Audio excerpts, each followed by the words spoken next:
በስመ አብ ወወልድ ወመንፈስ ቅዱስ አሐዱ አምላክ አሜን።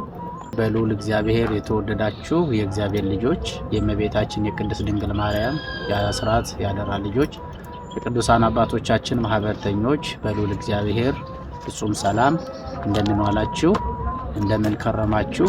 እግዚአብሔር አምላካችን በትንታ የምታልፍ ሕይወታችንን በቸርነቱ ጠብቆ ሁላችንን እዚህ ስላደረሰን ስሙ ከአጽናፍ እስከ አጽናፍ ዓለም የተመሰገነ ይሁን። እንኳን ለጌታችን ለመድኃኒታችን ለኢየሱስ ክርስቶስ ሁለተኛ ሳምንት የዐቢይ ጾም በሰላምና በጤና አደረሳችሁ።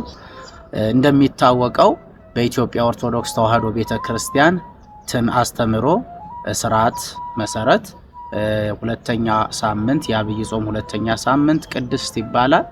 በዚህ በቅድስት ሳምንት ጌታችን መድኃኒታችን ኢየሱስ ክርስቶስ በሚውልበት ለሚውሉ በሚያድርበት ለሚያድሩ አሰረ ፍኖቱን ተከትለው ለሚማሩ ደቀ መዛሙርት ወይም ቅዱሳን ሐዋርያት ያስተማረን ደግሞ የመጽሐፍ ቅዱስ ክፍል ይኖራል። ይህንን እንግዲህ ከዛሬ ጀምረን እስከሚመጣው ቅዳሜ ድረስ ወይም ደግሞ እስከ ምኩራብ ድረስ እንማረዋለን ማለት ነው። ወገኖቼ እንደሚታወቀው ይህ ሳምንት ቅድስት ይባላል። ቅድስት ማለት የስሙ ትርጉም የተለየ ልዩ ማለት ነው። ልዩ የሚያደርገው ደግሞ ጌታችን መድኃኒታችን ኢየሱስ ክርስቶስ 40 መዓልትና 40 ሌሊት ለመጾምና ለመጸለይ ወደ ገዳመ ቆሮንቶስ የገባበት ዕለት ነው ማለት ነው። እሺ፣ ይህ ሳምንት እንደሚታወቀው ቅድስት በመባል ይታወቃል። በዚህ ሳምንት ጌታችን መድኃኒታችን ኢየሱስ ክርስቶስ በዚህ ሳምንት መጀመሪያ ምን ብሎ ለደቀ መዛሙርቱ አስተማራቸው? የትምህርቱ መሰረታዊ ዓላማስ ምንድነው የሚለውን እንመለከታለን። ይህንን በምናስስበት ወይም በምንፈልግበት ሰዓት የምናገኘው የሐዋርያው የቅዱስ ማቴዎስ ወንጌል ምዕራፍ 6 ቁጥር 16 ላይ የተጠቀሰው ኃይል ቃል ይሆናል ማለት ነው። ስትጾሙ እንደ ግብዞች አትሁኑ ወይም አትጹሙ በማለት ስለ ግብዝነት ጌታችን መድኃኒታችን ኢየሱስ ክርስቶስ አስተምሯል። ግብዝነት ምንድነው የሚለውን እንመልከት። ምናልባት ይህንን የምትመለከቱ ሁላችንም በእያንዳንዳችን ቤት ግብዝነት ሊኖር ይችላል።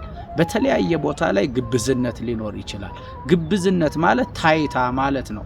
ለሰዎች መታየት። እንደ ምሳሌ ያህል የሌለንን ነገር እናንተ የማትሆኑትን ነገር የምትሆኑ አስመስላችሁ ለሰዎች ማሳየት። ለምሳሌ ጽድቅ በእግዚአብሔር ዘንድ ላይኖራችሁ ይችላል፣ ግን ጽድቅ ያላችሁ አስመስላችሁ በሰዎች ዘንድ መታየት። በረከት በእግዚአብሔር ዘንድ ላይኖራችሁ ይችላል፣ በረከት እንዳላችሁ ከሰዎች እምነት የእናንተ እምነት እንደሚበልጥ አድርጋችሁ፣ ከሰዎች ጾም የእናንተ ጾም እንደሚበልጥ፣ ከሰዎች ጸሎት የእናንተ ጸሎት እንደሚበልጥ አድርጋችሁ ለሰዎች መታየት። ስትጾሙ ደግሞ መቅለስለስ። ይሄ ለሰዎች የእናንተን ጾም ወይም የእናንተን ድካም አይተው ይህ ልጅ ጾመኛ ነው፣ ይህ ልጅ ምን ያህል ተጎድቷል ብለው እንዲያዝኑላችሁ የምታሳዩት አክት ማለት ነው። በሰዎች ዘንድ ተቀባይነትን ታገኛላችሁ፣ በእግዚአብሔር ዘንድ ግን ተቀባይነት የላችሁ። ክርስቶስ ምንድነው ያለው? እንደ ግብዞች አትሁኑ፣ እነሱ ዋጋቸውን በምድር አግኝተዋልና። ይሄ ምድራዊ ይባላል። ምድራዊ ነገር ነው፣ ከእግዚአብሔር የምናገኘው ነገር አይደለም። ስለዚህ ዋጋቸውን በሰማይ አያገኙም፣ በዚህ ምድር ላይ ከሰዎች አግኝተዋልና። ምንን ያገኙ? ፍቅፍ ማለት አግኝተዋልና ማለት ነውና ወገኖቼ፣ በዚህ ሳምንት ጌታችን መድኃኒታችን ኢየሱስ ክርስቶስ ካስተማረው ትምህርት መካከል እንደ ግብዞች እንዳንሆን፣ ስንጾም በስውር መጾም አለብን። በስውር የጾምነውን ጾም ጌታችን መድኃኒታችን ኢየሱስ ክርስቶስ በብርሃን በግልጽ ይሰጠናል ማለት ነው እና በማቴዎስ ወንጌል በምዕራፍ 6 ቁጥር 1 ጀምሮ ክርስቶስ ስለ ጸሎት አስተማራቸው። በመቀጠል ደግሞ ስለ ምጽዋት አስተማራቸው። በመቀጠል ደግሞ ቁጥር 16 ላይ ደግሞ ስለ ግብዝነት አስተማራቸው። በዚህ አጋጣሚ ልነግራችሁ የምፈልገው ነገር ምን መሰላችሁ? ይሄ ሰጣችሁ የምትመሰገኑ ሰዎች ማለት ነው። ሰጣችሁ ካልተመሰገናችሁ፣ እልል ካልተባለላችሁ የሰጣችሁ የማይመስላችሁ ይሄ ከንቱ ውዳሴና ግብዝነት አንድ ነው። አንዳንድ ሰዎች ከኪሳቸው 10 ብር አውጥተው 5 ብር አውጥተው ለነዳያን ለምስኪኖች ይሰጡና መመስገን ይፈልጋሉ። ወገኖቼ ግን መመስገንን አትፈልጉ። ይሄ ግብዝነት ነው። ሰጣችሁ አመስግኑ። መጽሐፉ የሚነግረን ሰጥቶ ማመስገን ነው። ለምን መሰላችሁ?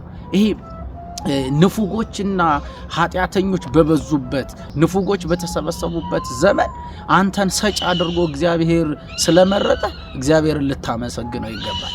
ሰጥተን ማመስገንን እንጂ ሰጥተን መመስገንን አትልመዱ። በአውደ ምሕረቱም ላይ የተለመደ ነገር ነው። ብዙ ጊዜ የምናየው ግብዝነትን የሚፈልጉ ጥላ አስገብተው እልል ካልተባለላቸው የሚጸድቁ የማይመስላቸው ወይም በእግዚአብሔር ዘንድ ጸሎታቸው የተሰማ የማይመስላቸው ሰዎች አሉ፣ እልል ካልተባለላቸው።